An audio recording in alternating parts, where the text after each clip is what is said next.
What's a boat doing in the middle of the desert? You'd expect to find a ship closer to the shore, right? That's the exact question archaeologists have been asking for decades. Back in 1988, a storm hit one of the most important ancient sites in Egypt. And suddenly, a wooden structure appeared from under the sand. It had been eaten away by termites. Scientists were determined to solve the mystery. In 2000, they started digging at the site near Abydos, and pretty soon an American team of archaeologists uncovered a 70-foot-long boat, and it wasn't alone. In total, they found 14 boats lined up side by side in a neat row. Because of how badly they deteriorated, it was impossible to fully excavate all the boats. But luckily the wood was preserved enough to take samples. Analysis showed that these boats were around 5,000 years old, making them the oldest known fleet in human history. They were built about 500 years before the pyramids of Giza. Each of these ancient ships was placed inside a chamber that matched its exact size. These rooms were roughly a third the size of a tennis court. Their walls were made from mud brick and had over 120 boat drawings sketched on them, left by the ancient Egyptians. The whitewashed walls were incredibly well preserved. Interestingly, archaeologists have known about these mysterious rooms for over a century. Back in 1901 and 1902, a British archaeologist named Arthur Weigel found a strange structure west of the Nile. His team caught a glimpse of the inside walls. Unfortunately, part of the roof collapsed, and they had to call off the exploration. The site was abandoned, but its location stayed marked on maps. At first, the location of the boats led scientists to believe they once rested on the banks of the Nile. But there was a problem with that theory. Today, the Nile flows nearly 7 miles west of Abydos. Other studies showed that the river's path hasn't changed much throughout history. Also, if the boats had been floating near a dock, they wouldn't be so perfectly aligned. The 14 ships at Abydos were laid out in an exact parallel pattern. The only logical conclusion? Someone intentionally placed them like that, and it must have taken a massive effort. Thanks for listening, everyone. If you enjoyed this story, please follow the Pharaoh Code channel, check out our future videos and support us by subscribing, liking and commenting. It really helps us keep sharing these ancient mysteries with you. Each boat had enough room for up to 30 rowers. These were real boats, they could actually float. They weren't just models, but, scientists still aren't sure if they were ever used on any body of water. In ancient Egypt, that doesn't necessarily make the discovery any less important. For a long time, the only evidence of Egyptian ships came from small models, like the 35 mini-boats found in King Tut's tomb. The design of the Abydos boats confirms they were the real deal. They're the oldest known examples of what's called plank-built boats. In earlier times, people would hollow out giant tree trunks to make boats or tie reeds together into rafts. But these ships were made from wooden planks fastened together, an impressive shipbuilding achievement for their time. And they must have looked amazing. Wood was a luxury back then, especially in the desert. Egypt had no local forests, so cedar wood had to be imported from Lebanon. Only a pharaoh could afford that kind of extravagance. Studies of the area around the ancient fleet revealed even more answers. Scientists discovered a mud brick structure nearby where ancient Egyptians worshipped the pharaoh. Its estimated construction date matched the timeline of the boats. The same kind of bricks used in that temple were also used to seal off the boat chambers. These rooms had roofs, which is what the archaeologists stumbled on by accident back in the early 1900s. Just like mummies in tombs, these magnificent ships were laid to rest inside grand chambers. The outside was just as stunning. Originally, the outer walls were coated in white limestone plaster that reflected the blazing desert sun. The whole boat complex must have gleamed from miles away. Ancient Egyptian builders used that same technique on the pyramids. Today they look jagged, but that wasn't always the case. When the pyramids were first built, they had a smooth outer layer of polished white limestone. They didn't have stair-like steps, just a sleek, glowing surface that sparkled in the sunlight. The outer layer looked more like a ramp than a staircase. That left archaeologists with one last big question. Which pharaoh owned the fleet? The answer was just a mile away, from the tomb of Pharaoh Senwosret III, a king from the 5th dynasty. His burial timeline and the architecture of the boat chambers matched up. His death might also explain how the boats ended up in the middle of the desert. He may have died in northern Egypt, and his body was transported along the Nile in a majestic funeral procession of decorated ships. Afterward, the boats were lowered into chambers near his final resting place. This all had deep symbolic meaning in ancient Egyptian religion. Boats played a huge role in their beliefs about the afterlife. Their main god was Ra, who travelled across the sky during the day as the sun, and at night he sailed through the underworld on a solar boat. The pharaoh believed he was the living form of Ra, which is why he needed boats in the afterlife. It was believed to be the only way for him to renew himself. Just like the sun rises every day over the horizon, this belief lasted for thousands of years. Pharaoh Khufu also had a boat that scientists discovered in 1954 next to his pyramid in Giza. It was about 400 years younger than the Abydos fleet, but Khufu's boat was nearly twice as long. The Great Pyramid in Giza and King Tut's tomb are probably the most famous archaeological discoveries in Egypt, but there are still many secrets buried under the endless sands of the Sahara Desert. In 2020, archaeologists uncovered a lost city, which they described as the most important discovery since King Tut's tomb. The city is believed to date back 3,000 years and could offer historians a rare glimpse into the daily life of ancient Egyptians. Famed archaeologist and Egyptologist Zahi Hawass announced the site as the Lost Golden City. It's called Aten and is located about 300 miles south of Cairo, near the famous Valley of the Kings. When archaeologists first began digging, they found mud brick walls stretching in all directions, and they discovered full rooms filled with tools and daily life objects.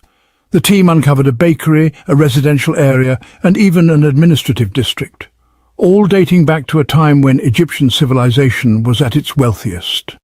The Egyptians were also the first to craft items from iron. Back in 1911, scientists found a collection of iron beads near a village in northern Egypt. These are believed to be the oldest known iron artifacts. What makes this find so special is that the beads were made by hammering pieces of meteorite iron. The 9 beads were part of a decorated necklace that's now blackened and corroded. It's totally normal for a 5,000-year-old piece of jewellery to be made from an iron-nickel alloy. Researchers were amazed at the craftsmanship of these ancient jewellers, especially when you consider they didn't even know the material came from outer space. The Great Pyramid of Giza also has another fascinating feature. An international research team studied how it reacts to electromagnetic waves and discovered the pyramid can focus electromagnetic energy within its internal chambers. This effect also occurs beneath the pyramid, where there's an unfinished underground room.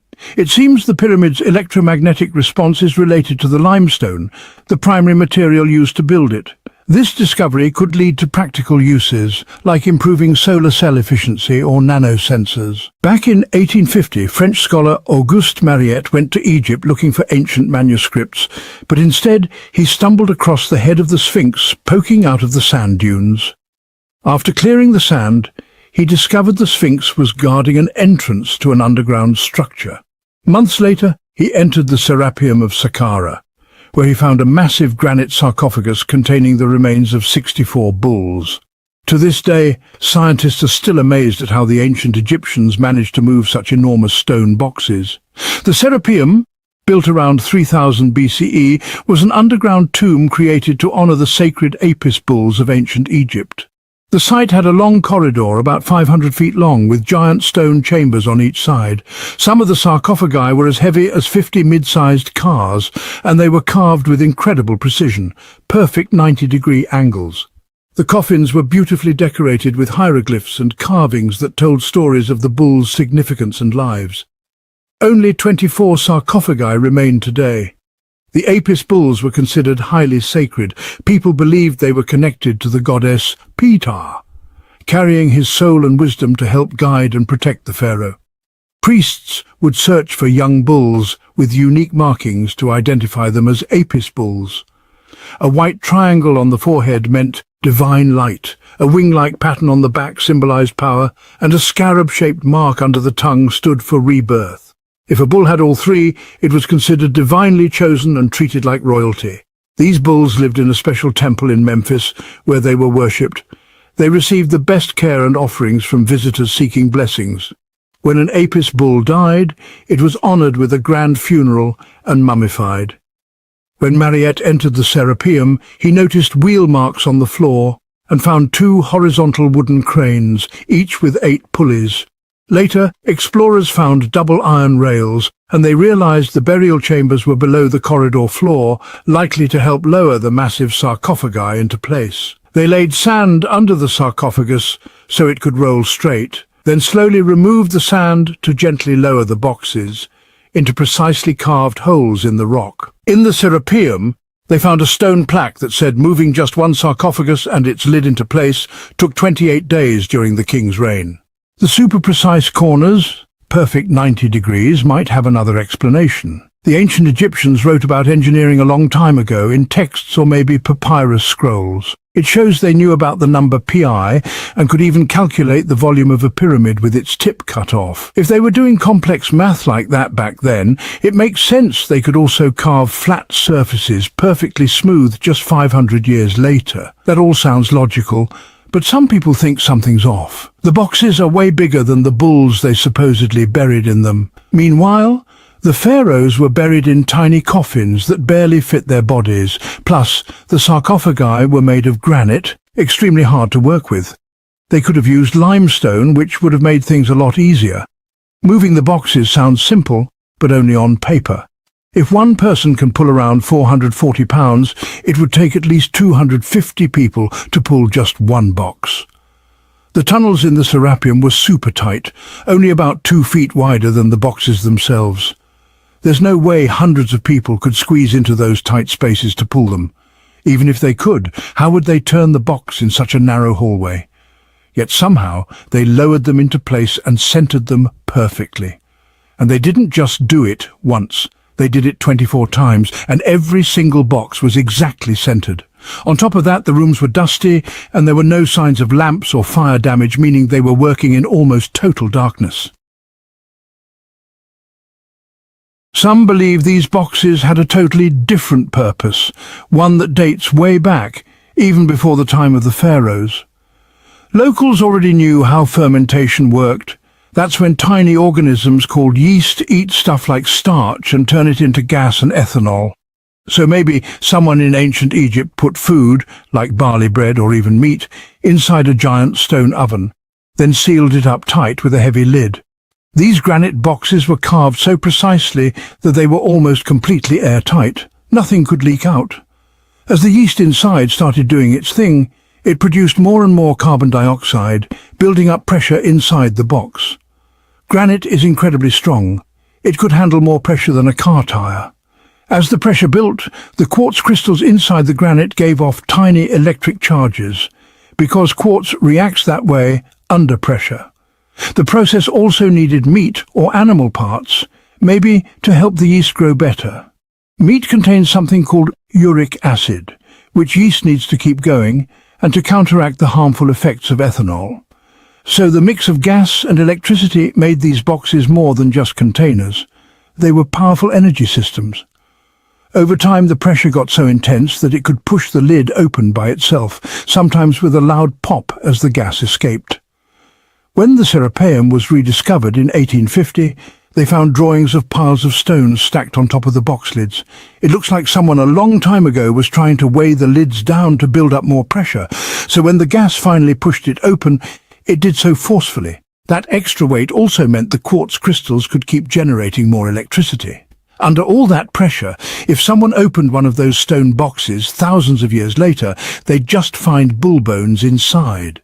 And that's exactly what Mariette discovered in the 1850s. The Serapeum was opened to the public soon after those early digs in the late 19th century. At one point, the Prince of Wales even had lunch with his guests inside one of the sarcophagi. Eventually, sand and earthquakes made the place inaccessible for a while, but today, you can visit again and try to solve the mystery yourself with modern tech. We might be close to answering other ancient mysteries too.